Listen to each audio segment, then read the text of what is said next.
C'est dans l'urgence que j'enregistre cette vidéo. Si personne ne bouge, dans quelques jours, une loi essentielle pour la protection de nos enfants va disparaître. C'est le 21 juillet que nous saurons si le Conseil constitutionnel abroge ou pas cette loi. Sans doute n'en avez-vous absolument pas entendu parler.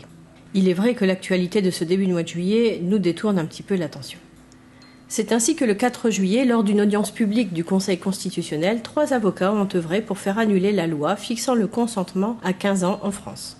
Cette loi, c'est la loi du 21 avril 2021 visant à protéger les mineurs des crimes et délits sexuels et de l'inceste. Ce n'est pas la totalité de la loi qui est remise en question, mais en particulier 2 articles. L'article 222-23-1 présente une définition différente du viol. Ainsi, grâce à cet article, tout acte sexuel, qu'il soit pénétration ou acte bucco-génital, commis par un majeur sur un mineur de 15 ans, c'est-à-dire en fait qu'il a moins de 15 ans, ou qu'il soit commis sur l'auteur par le mineur, sera considéré comme un viol, à partir du moment où il y a une différence d'âge qui est d'au moins 5 ans. Ce qui signifie que pour toute relation sexuelle entre un majeur et un mineur de 15 ans où il y a une différence d'âge de plus de 5 ans, on ne parle plus de consentement. Tout acte sexuel est considéré systématiquement comme un viol. Il n'est pas question de relation consentie. Et ça, c'est hyper important que cette notion soit conservée. On ne peut pas parler de consentement pour un enfant, on ne peut pas parler de consentement pour un bébé, on ne peut pas parler de consentement à partir du moment où l'adulte a une influence sur le jeune. Et le deuxième article, l'article 222-23-3, qui définit que ces viols sont punis de 20 ans de réclusion criminelle. Voici maintenant quelques morceaux choisis de l'audition publique du Conseil constitutionnel du 4 juillet. Et à ce titre, les articles litigieux remettent frontalement en cause la présomption d'innocence. Pourquoi ? Parce qu'ils permettent de retenir la culpabilité de manière automatique. Parce que, mû par une volonté démesurée de protection, le législateur présume que le mineur de 15 ans n'est pas en état d'avoir une activité sexuelle avec un adulte. À cet égard, la loi érige au rang de crime n'importe quelle relation sexuelle, y compris consentie, avec un majeur d'au moins 5 ans son aîné. Vous remarquerez que la pieuvre pédocriminelle à l'œuvre à travers ses avocats veut réintroduire la notion de consentement. Le représentant du Premier ministre nous rétorque que la notion même de consentement à l'acte sexuel ne doit pas être débattue. Instinctivement, une personne accusée d'être un violeur va souvent reconnaître la relation intime pour en nier le caractère agressif. Que ce soit au stade de la garde à vue ou devant un juge d'instruction, elle répétera la même histoire, à savoir que l'autre était consentant. Toutefois, en admettant la réalité d'un rapport sexuel consenti, le mis en cause souhaitant sincèrement se défendre va s'auto-incriminer. Et le piège se refermera sur lui. Sans le savoir réellement, il reconnaîtra l'infraction ainsi que sa culpabilité, puisqu'il aura effectivement eu une relation avec un mineur de 15 ans. Le pire, c'est qu'à les écouter, bientôt faudrait les plaindre. C'est incroyable. Incroyable. Quid à l'inverse d'une rencontre, si commune de nos jours, sur les réseaux sociaux. Notamment lorsque l'on échange sur un site de rencontre et l'on présume, si je puis dire, effectivement, que l'autre a son âge ou tout au moins est majeur. Et quid tout simplement de la réalité humaine, à savoir que personne dans la vie ne va demander à vérifier une carte d'identité avant d'entamer une relation sexuelle. Non, mais quand tu discutes avec une gamine ou un gamin de 12 ou 13 ans, voire plus jeune, ça se voit. Faut pas abuser. Quant à prétendre enfin qu'un suspect ne pouvait pas ne pas connaître l'âge de son partenaire mineur, c'est la porte ouverte à l'arbitraire. Sur quoi se base-t-on concrètement ? Sur une impression. Ah bon, une photo, c'est une impression ? Ou quand le gamin dit son âge, c'est une impression aussi ? Je sais pas, on ne doit pas avoir la même définition de l'impression. Sur l'impression qu'un officier de police judiciaire ou qu'un magistrat ensuite se fera du physique d'un adolescent. Or, cette appréciation est éminemment subjective. Remarquez qu'il ne parle que des adolescents. Mineur de 15 ans, ça veut dire mineur de moins de 15 ans. Donc ça veut dire aussi les enfants. Il est tout aussi chimérique de croire ensuite qu'il sera possible de se défendre, puisqu'en vérité, il suffira à un procureur de la République de constater l'existence d'une relation pour saisir un juge d'instruction. Et il suffira à ce même juge d'instruction, réduit au rang de juge de la mise en état, de poursuivre in fine le mis en examen devant une cour criminelle départementale où l'issue est connue d'avance. Que les choses soient claires, il ne peut y avoir de justice lorsque le résultat précède le débat, lorsque la défense ne s'est pas pleinement exprimée. Pour toutes ces raisons, je sollicite l'abrogation immédiate des articles en cause afin de rétablir, en dépit d'une époque avare en la matière, le principe cardinal de présomption d'innocence et d'éviter de faire semblant de se défendre. Aujourd'hui, mesdames et messieurs, vous êtes saisis d'autre chose. Vous êtes saisis d'une interdiction absolue. Ou plus exactement, de la conformité à la Constitution, je cite, de l'interdiction absolue de tout acte sexuel entre une personne majeure et un mineur de moins de 15 ans lorsque l'écart d'âge est d'au moins 5 années. Il n'est pas question de viol ici, et pourtant ce sont là les termes mêmes de l'exposé des motifs de la proposition de loi du 26 novembre 2020.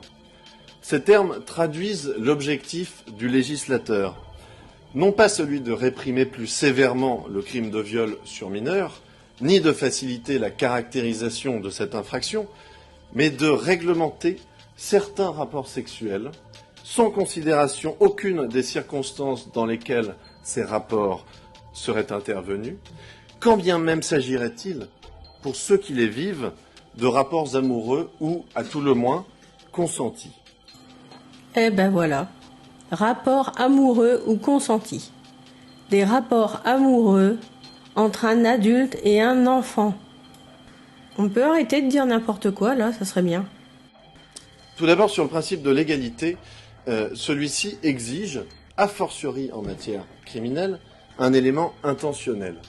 En France, on ne peut pas, ou du moins on ne pouvait pas avant cette loi, être un criminel malgré soi. Il fallait une intention criminelle, et il fallait la caractériser, ce qui permettait de caractériser la dangerosité de l'auteur et la gravité de l'acte commis, et ce qui justifiait le quantum de la peine encourue. En l'espèce, il suffit, pour caractériser le crime prévu par l'article 222-23-1, de caractériser les éléments matériels sans considération des éléments intentionnels. Parce que là, bien sûr, ils vont nous faire croire qu'il n'y a pas d'intention de viol. Moi, je sais pas, je suis rentrée dans la chambre comme ça, j'ai baissé mon pantalon, et là, je sais pas ce qui s'est passé, oups, j'ai glissé. On nous prend vraiment pour des cruches, là, ou quoi? Alors là, il donne un exemple, c'est faramineux. Et qui a eu une relation avec une jeune femme, une jeune adolescente de 14 ans. Cette relation a duré plusieurs mois. Il y a eu plusieurs rapports sexuels entre eux, dont la version de mon client est de dire que c'est elle qui était à l'initiative de ces rapports sexuels. Et l'action publique a été déclenchée, non pas parce que la présumée victime a déposé plainte, mais parce que la mère de la présumée victime a eu connaissance de cette relation, qu'elle a désapprouvée et qu'elle a porté ces faits à la connaissance d'officiers de police judiciaire qui en ont référé à leurs autorités judiciaires. Et c'est ainsi que l'action publique s'est mise en mouvement. Donc à l'écouter, c'est anormal que la mère ait réagi parce que sa fille de 14 ans avait une relation avec un adulte. Et à l'écouter, c'est normal qu'une adolescente de 14 ans réclame une relation sexuelle à un adulte. Non mais il y a vraiment un problème, hein. Je pense qu'il doit pouvoir y avoir discussion. Et donc prendre en compte les intentions du jeune homme et de la jeune femme, ce qui n'est pas possible sous l'empire du texte actuel, qui écarte de facto la question du consentement et l'intention des acteurs. Je pense que c'est clair. Maintenant, c'est le représentant de la Première ministre qui va défendre la loi actuelle. Il commence par décrire les deux types de viols qui sont décrits dans le Code pénal. L'article 222-23 du Code pénal définit le viol comme tout acte de pénétration sexuelle de quelque nature qu'il soit, ou tout acte bucco-génital commis sur la personne d'autrui ou sur la personne de l'auteur par violence, contrainte, menace ou surprise. Et la loi du 21 avril 2021 visant à protéger les mineurs des crimes et délits sexuels et de l'inceste a créé un crime de viol distinct de celui précédemment cité. Cela résulte des termes mêmes donc de l'article 222-23-1 du Code pénal qui institue ce nouveau crime de viol.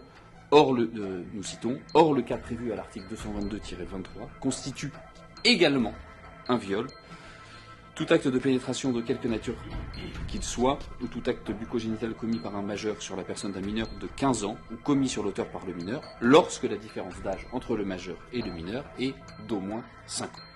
Et ce viol est puni de 20 ans de réclusion criminelle selon les dispositions de l'article 222-23-3 qui est aussi soumis à votre appréciation ce matin.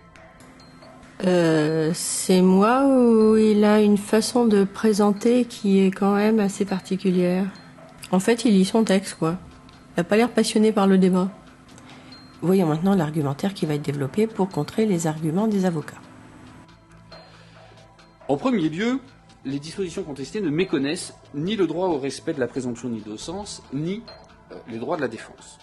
Il est particulièrement reproché aux dispositions contestées, cela a été largement dit de l'autre côté de la barre, d'avoir posé une présomption irréfragable de non-consentement du mineur. Cette analyse est erronée. L'absence de consentement de la victime n'est pas présumée pour la constitution de l'infraction. Elle est indifférente pour la constitution de l'infraction.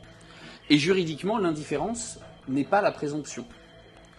Une présomption peut être renversée si la preuve contraire est apportée. Quand un élément est indifférent, la preuve de son existence ou de son inexistence n'exerce aucune influence sur la qualification juridique en cause. Le grief tiré de l'impossibilité pour le majeur de s'exonérer de sa responsabilité pénale devra également être écarté. En effet, certes, il est vrai, cela a été dit, que la preuve d'une absence de violence, d'une absence de menace, d'une absence de contrainte ou de surprise n'aurait aucune incidence sur la qualification d'infraction. Mais cela ne veut pas dire que le majeur poursuivi ne peut pas s'exonérer de sa responsabilité. Il le peut s'il est établi que l'un des éléments constitutifs de l'infraction vient à manquer, par exemple, la connaissance que le majeur avait de l'âge du mineur. Dans ce cas-là, il manque un élément constitutif de l'infraction et il pourra s'exonérer de sa responsabilité pénale. Les droits de la défense sont donc préservés par les dispositions contestées. En ce qui concerne le crime défini par l'article 222-23-1 du Code pénal, l'élément moral n'est pas constitué par une violence, une menace, surprise qui traduirait un défaut de consentement, mais par l'âge, par la connaissance de l'âge de la victime par l'auteur des faits. La caractérisation de l'élément intentionnel de l'infraction repose donc sur l'analyse du comportement du majeur et sur la connaissance qu'il avait de l'âge de la victime. Il ne peut donc être reproché aux dispositions de l'article 222-23-1 du Code pénal de ne faire résulter la culpabilité que de la seule imputabilité matérielle, sans exiger d'un élément intentionnel. Contrairement à ce qui a été soutenu précédemment, il ne s'agit pas d'une incrimination automatique. Le législateur a fait le choix de criminaliser un comportement auparavant délictuel. L'augmentation de la peine encourue qui en résulte, qui est portée de 7 à 20 ans, est certes importante. Elle relève toutefois du pouvoir du législateur d'instituer des peines qu'il juge strictement et évidemment nécessaires. En effet, les comportements en question consistent en des actes de nature sexuelle commis sur des mineurs, particulièrement jeunes, par des adultes significativement plus âgés qu'eux. En décidant d'incriminer plus fortement ces actes commis sur mineurs de 15 ans, le législateur a fait usage de son pouvoir d'appréciation et n'a pas institué de sanctions manifestement disproportionnées aux faits en cause. Aucune exigence concernée n'ayant été méconnue, je vous invite donc à déclarer les dispositions des articles 222-23-1 et 222-23-3 du Code pénal conformes à la Constitution. Waouh, impressionnant. Alors, nous sommes aujourd'hui le 4 juillet, nous allons regarder tout cela de très près et rendrons notre décision le 21 juillet prochain. L'audience est levée, bonne journée à toutes et à tous. Le 21 juillet, c'est très bientôt. Si cette loi est abrogée, on entendra à nouveau parler de consentement pour des enfants. Quel retour en arrière, on ne doit surtout pas à nouveau parler de consentement pour des enfants. C'est inadmissible. Tout acte sexuel sur un enfant doit être considéré systématiquement comme un viol par la loi. Sinon, c'est la porte ouverte à toutes les dérives. Et si on parle de consentement, c'est la porte ouverte pour la défense à la relaxe. Donc il faut absolument que cette loi soit maintenue. Et si cette loi est abrogée, ça prouve bien que Pédoland a un très fort pouvoir en France.